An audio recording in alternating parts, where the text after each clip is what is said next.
Hello, everyone. Welcome back to Sunset Wildlife Connection on Real Time Animal Rescue.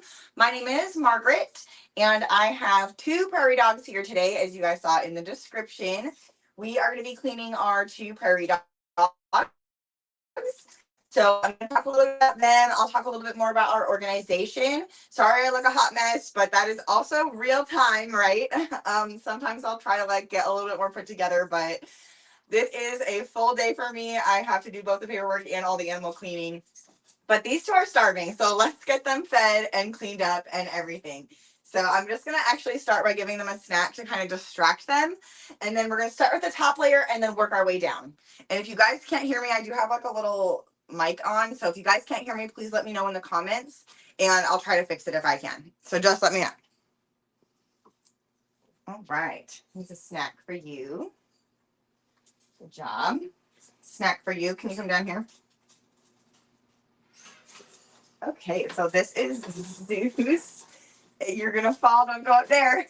They want to eat on this platform. So this is Zeus and Jubilee. Jubilee is this one and Zeus is that one. So they are both black-tailed prairie dogs. And both of them are rescues. They did come to us. So Jubilee, I'll start with her. She's the one who is closest to me right now. She is, we're not sure her age, actually. I do think that she might be a little bit on the younger side, just based off of behavior and things like that. But she came to us actually from the Wildlife Sanctuary of Northwest Florida, which is over in Pensacola. So we, again, are Sunset Wildlife Connection, and we are an exotic animal rescue and community outreach program. So what we do is we rescue exotic animals, just like our prairie dogs. We train them to become ambassadors for their species, and then we do outreach programs with the animals. So we are not a wildlife rehab. So because we're not a wildlife rehab, we do not take in tons of native animals. We will take in some, especially if they cannot be released back into the wild. But for the most part, our specialty is more like expats. And I'm going to have to give them one more snack so that they will finish. You guys are so silly. So Jubilee was found in somebody's backyard, and actually their dog had gotten to her and attacked her. So whether she either escaped from her old home or maybe something happened, I'm not sure. They hopefully did not just release her. Again, we are in Florida. So here in Florida, we don't have prairie dogs. They are in the prairies, right? Prairie dogs, prairies. I'll come here. You can see. Oh, you want to see the camera? So this is Jubilee. She actually healed very well from whatever happened to her in her previous. Oh, and then this is Zeus. He wants to say hello to you. So that's Zeus. Oh, you're gonna be so sweet. Yeah.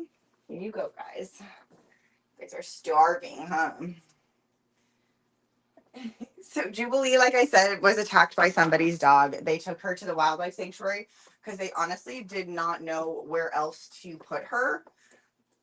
Exotic vets are expensive, and when you rescue an animal and you take them to a vet, you are the one responsible for their care.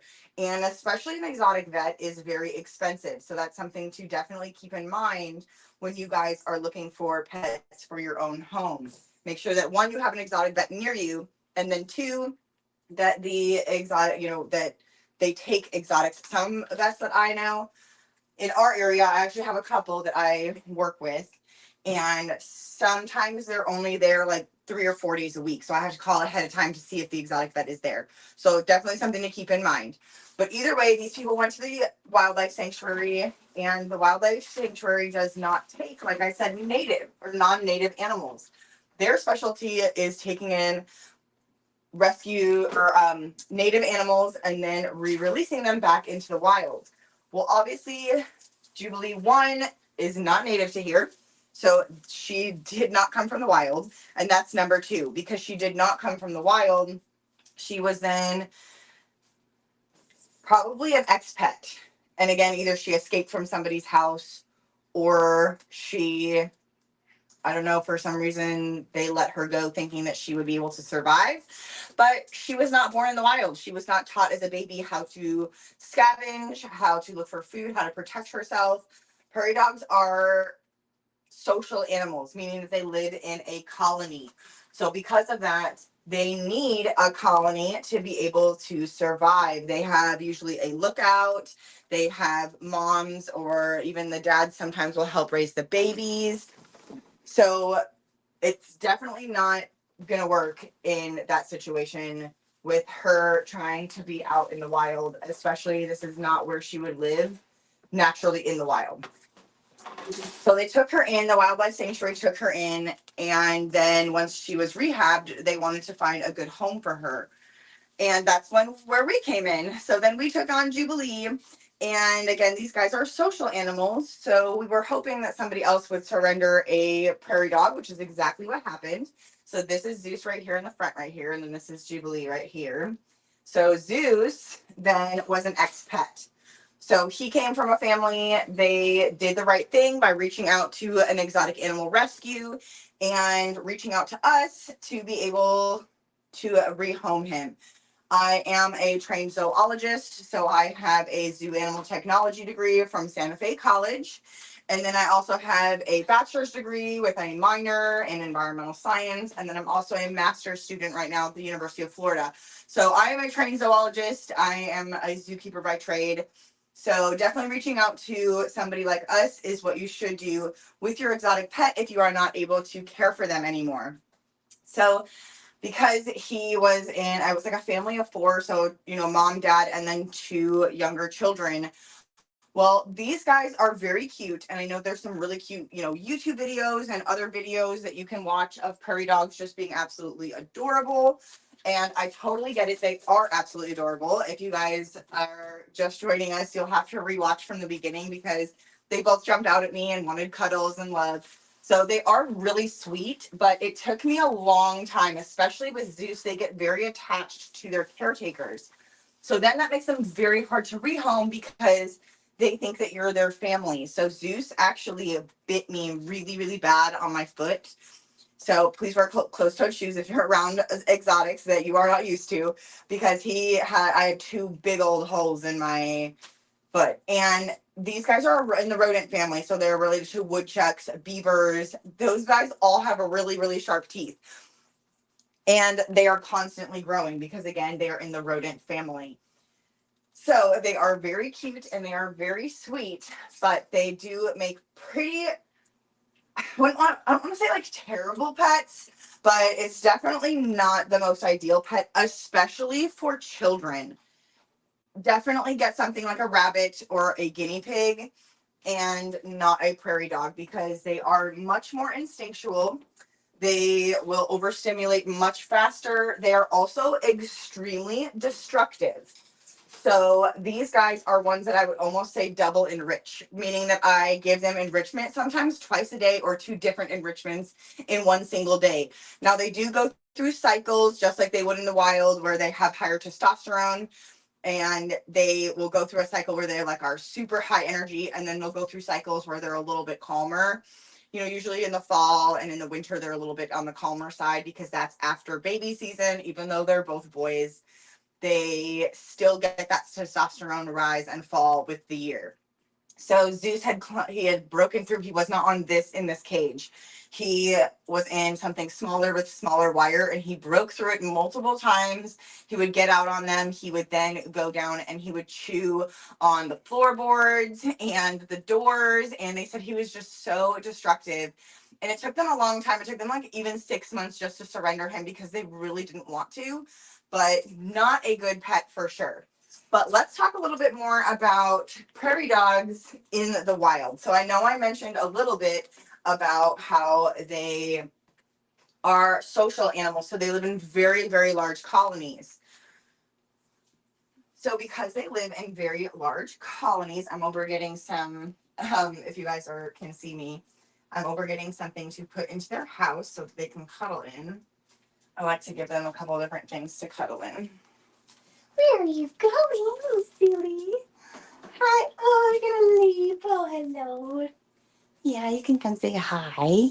This is Zeus. So he is definitely bonded with me now, but it was not like that for a really long time. And he still gets really overstimulated with strangers. He'll still get really, really nervous. I'm sorry, I'm like way up close with him. If you guys have any questions, though, you guys can put them in the comments, and I would love to answer them for you. I'm going to get you some more food in just a second, okay? Get you some more food in just a second. But he still gets overstimulated quickly, and he'll actually come and he'll charge sometimes. He even does it to me sometimes. I know he looks super sweet and super cute, but it definitely does happen, and it is kind of scary. He did bite one of my interns once, which obviously is not great. So they are super cute, but again, not a good pet. So I'm going to go get their pellets really quick. Give me just a sec. And then you're going to see me give them newspaper today for enrichment. So all of the animals got newspaper for enrichment today. I'm just going to kind of talk off camera as I make their enrichment, and you guys can kind of just watch them eat a little bit. Let me know if you want the camera to get a little bit closer. It'll just be harder to kind of see me, but I obviously, you always want to see the animals, right? So just let me know if you want me to move the camera a little bit closer. Okay, so what I'm doing for their enrichment for today is I'm putting their pellets and I'm putting this into like a little ball. Watch, they're going to love it. They're going to go after it. And then they're going to take that newspaper and put it in their little houses. So then they can play with it later, rip it up, they'll like to make like a bedding. Like, I don't know if you guys saw earlier when I was pulling out their old stuff, they had all this hay just like wrapped up in a little ball. So we're going to give them those 2 newspaper balls for right now. And then we will come back after I finish this bottom section. I'll give them the rest of their food in there. But prairie dogs naturally in the wild, again, are social. So it's kind of cool, actually, even just seeing them in captivity, where they have multiple levels. So you can see that they are actually in a ferret nation, I think. Yes, this is a ferret nation right here made by Midwest. And I do really like these cages. You can see this is actually Raichu, our chinchilla. I'm not sure if you can see him bouncing around. You might be able to. But I'll move the camera closer towards the end when I'm done cleaning. But you can see right now that you have 1, 2, 3, 4. So I'm working on layer number 3 right now. And prairie dogs compartmentalize. So they use each platform differently. It's very interesting. So what they will do is, you can see they're eating up here. So this is like their top layer where they're going to get their food. This is where they're going to sleep for the most part. Sometimes they choose to sleep at the bottom. It just kind of depends on the setup sometimes. But this is normally the platform where they like to make their bedding. Now, this platform that I'm working on is usually where a lot of their toys are placed. And sometimes they'll go to the bathroom on it. But for the most part, they stay pretty, most of the time, going to the bathroom on this bottom level. So that's where the hay is at. That's where most of the fecal matter and the urine is. You can see I have some of these little things that they aren't exactly potty trained. I wouldn't say that they're potty trained, but they do use them. So it's still a good thing. It still helps at the end of the day. Now, this is called the deep clean that I'm doing right now. So I am deep cleaning their enclosure. Normally we do just kind of a spot clean, but we do this deep clean twice a week. So this is one of the days of the week that is on that for them. But in the wild, they're going to be the same way, actually. So they're actually going to compartmentalize in their houses. So in the wild, they burrow. So they're going to go into the ground and then they're going to burrow. Where here, it's kind of similar. In their burrows, they are going to make different rooms, pretty much, is what they're doing. So they have a pantry where they put their food. And so for food storage, they also have a bathroom. They have a nursery. They have a living space. It's really cool to see that these guys are really intelligent, actually. This is a very intelligent animal. So it is pretty cool to see them, even just in captivity, animals who've never been in the wild display some of those natural behaviors. So it is really cool to see and watch them compartmentalize and do the same thing that they would naturally be doing in the wild. Now, prairie dogs are known as a keystone species. So if you guys are not sure what that means, the way that I like to explain it best is that they are the key to their environment. So that means that when ecologists, conservationists, scientists will go out into the wild and they will look at specific species in an environment, And that is the animal that they will choose to study, because what they do is they also help out, I think it's like 100 different other species of animals. So they are not only, you know, so they are, again, a keystone species, where meaning that those scientists are going to go out, they're going to look at the prairie dogs and their populations. If the prairie dog population is low, it is going to affect all of the other animals that they utilize their burrows. So prairie dogs are kind of like us, where most of us have not lived in the same home that we grew up in, including myself. I think I've had like 15, 16, 17 moves, something like that. I'm now more in a more permanent spot, but for a long time I moved around a lot. And prairie dogs will do the same thing. Sometimes if their family grows, they will also abandon their burrows. So then you have these really cool, intricate burrow systems that other animals will utilize. So if there's not a lot of prairie dogs and they're not making a bunch of these homes, then it can be really hard for other animals to be able to survive and thrive. So scientists will look for prairie dogs and their populations. Now, here in Florida, again, prairie dogs are not from here, but I like to use the example of frogs. Frogs are a huge keystone species all around the world, and that's because frogs have porous skin. Now, here in Florida, we have a lot of water.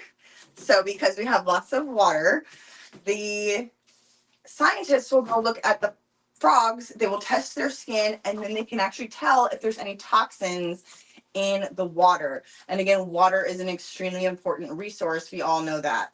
You know, we drink, shower, swim, all those things. So it's very, very important to know. Yes, you can test the water, but sometimes those hidden micro tiny toxins can build up in animals and in animal skin or in animal digestive systems. So that's why they actually look at frogs and not just test the water.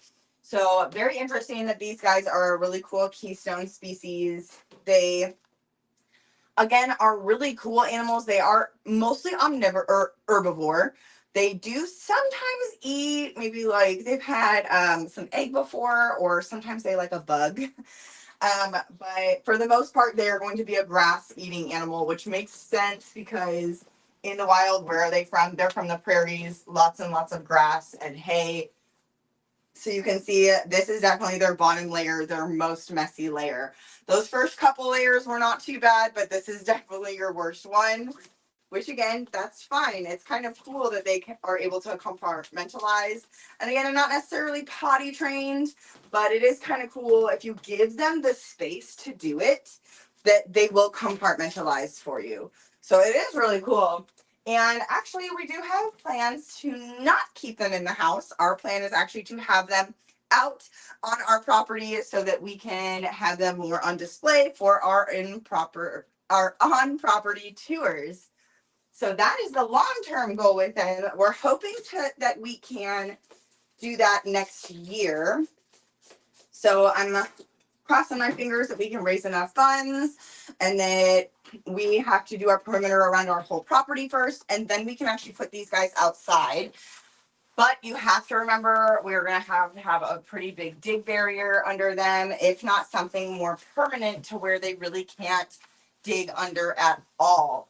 I've heard of stories of prairie dogs getting out of zoos, going all the way underneath them and getting completely out. So we obviously don't want that with our prairie dogs. We want them to stay here, since again, they are not from the wild, so they would not survive in the wild. So our goal is to have them on natural dirt so that both of them can kind of live out their lives, at least the most that we can get to a natural, normal, what they would normally simulate in the wild. So that's our long-term goal with that. If you guys want to help support our nonprofit organization, you guys can look at, there are some links in the description that I have our Amazon wish list. Some people like to buy stuff for the animals, and that's 100% okay. We always need things like food, cleaning supplies. I actually need a broom. I need to add that to our Amazon wish list. A broom and then scoopers. I had 2 scoopers and a broom break on me, in like the less than a month. It's been like a couple weeks. So I've definitely needed some of those things, but there's tons of toys on there. Like I said, food, cleaning supplies. There's all kinds of different things that you can buy for the animals. We also, of course, you can do a cash donation. We have Venmo, PayPal. You can even go to our link tree and there is a donation link on there as well. So that is always something that you can always do. Or if you guys want something in return, we also have a merch store, and that is through Bonfire, and that actually will have that has shirts. So I have multiple different shirts for multiple different of our animals, and you can kind of get something in return, and some of the proceeds go to us. There's also an extra donation link on there. And then we also have, our social media platforms. So have our own. We have our own YouTube channel. So it is more of a edited version. I've done a couple lives on there before, but it is mostly a cut, edited, kind of on the more theatrical side, but at the same time being real about the realities of animal rescue, running an animal sanctuary. But I do all kinds of different things. I will do day in the life vlogs. I will do animal rescue vlogs. I do animal training. So you guys can go to the link again is in the description, and you guys can check all of that out. We also are active on Facebook, TikTok, and Instagram. So you guys can also see those things all day today. It's been National Fox Day. So I have been posting on our new Fox. So you guys can go to any of those platforms, Facebook, Instagram. Again, we're here on YouTube and on TikTok. And you guys can find some really cool behaviors that our new fur farm fox has been doing. It's been absolutely beautiful to watch her. So yeah, I'm just gonna put some of this stuff back, give them a little bit more food, and then these guys will all be done. So thank you guys so much for watching, and I really appreciate you guys, and hopefully you guys follow us in the future. So thanks for watching us here on ReelTime Animal Rescue, and I will see you guys next time. Bye.